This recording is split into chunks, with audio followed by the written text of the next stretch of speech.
First up on the Kongregate showcase we have Pong 2. It takes the super fast-paced action fest of this. Amazing. And turns it into an EDM neon-lit addicting challenge that can be played by yourself or with a second person. It's also got a slight oriental name change if you haven't noticed, because that was needed. If you're playing single player, you'll have 3 game types to choose from: normal, extreme, and insane. Each of course adds a varying difficulty, as well as new music and a time span. In the game, you have 2 things to do: keep the Pongs from entering your side while simultaneously trying to score by hitting them into your opponent's side. It's Pong. What'd you expect?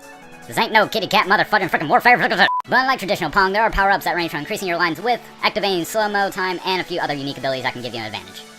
Now the graphics are pretty simple. Add some neon lights and bam, emerald that crap.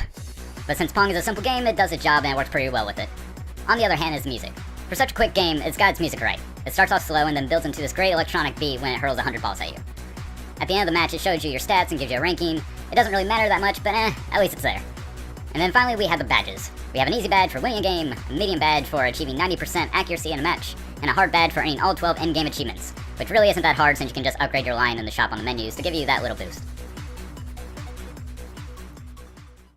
Here we have Strike Force Kitty 2. This ain't no motherfudgin', oh wait. It kind of is, isn't it? Huh. Now I'm just going to be blunt and to the point. I really wanted to like this game, but it was just so hard to because of many persistent reasons. So let me break them down. The gameplay is a side-scrolling platform-esque action simulator. Long description, I know. But that's because it is quite unique, which is one of the reasons why I wanted to like it so much. It has good ideas like an upgrade system, a team-building mechanic with statistical differences, and so forth, but the overall gameplay becomes tedious and tiresome after just a short time. For the majority of the game, you will be clicking the mouse button to make your character jump in order to take certain paths or face certain enemies in a level, but beyond that, you have little to no control over what happens inside the level. When your team engages another team, the result just comes down to whoever has the better stats, as your itty-bitty kitty cat squad charges at the enemy, automatically attacking whoever they encounter.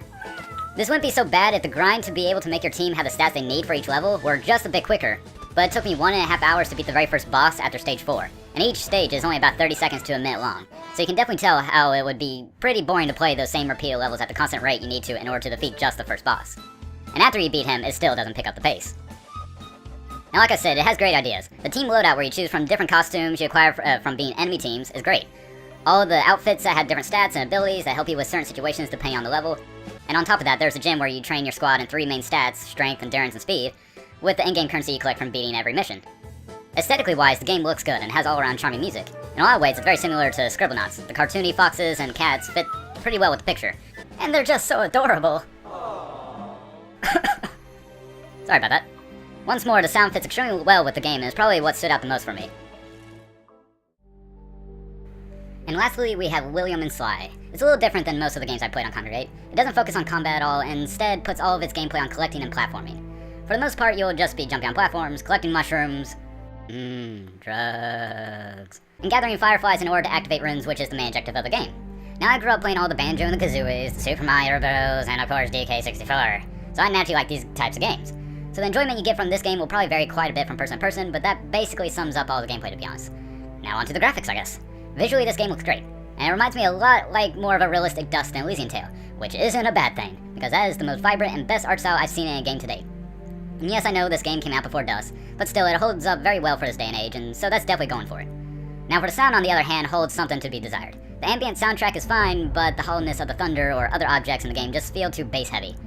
Now for being a short Flash game that it is, it's hard to criticize something like this because you aren't talking about a professional team of developers. Most of the time it's a 1 to 2 man team that's making all these, so I'm mainly just saying that out of all the things going for this game, the sound is the least of them.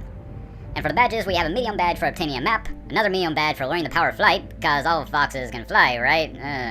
And would you look at that, another medium badge for defeating the final boss, and lastly, a hard badge for collecting all the mushrooms. I did it on a different account long ago, I'm not doing it again. Never again. And now to the ratings. Pong 2 gets 4 out of 5 stars, Strike Force Kitty 2 gets 3 out of 5 stars, and William and Sly gets 4 out of 5 stars. And if you'd like to play any of the games featured in this week's video, then just click the annotations at the end or the link in the description. Till next time.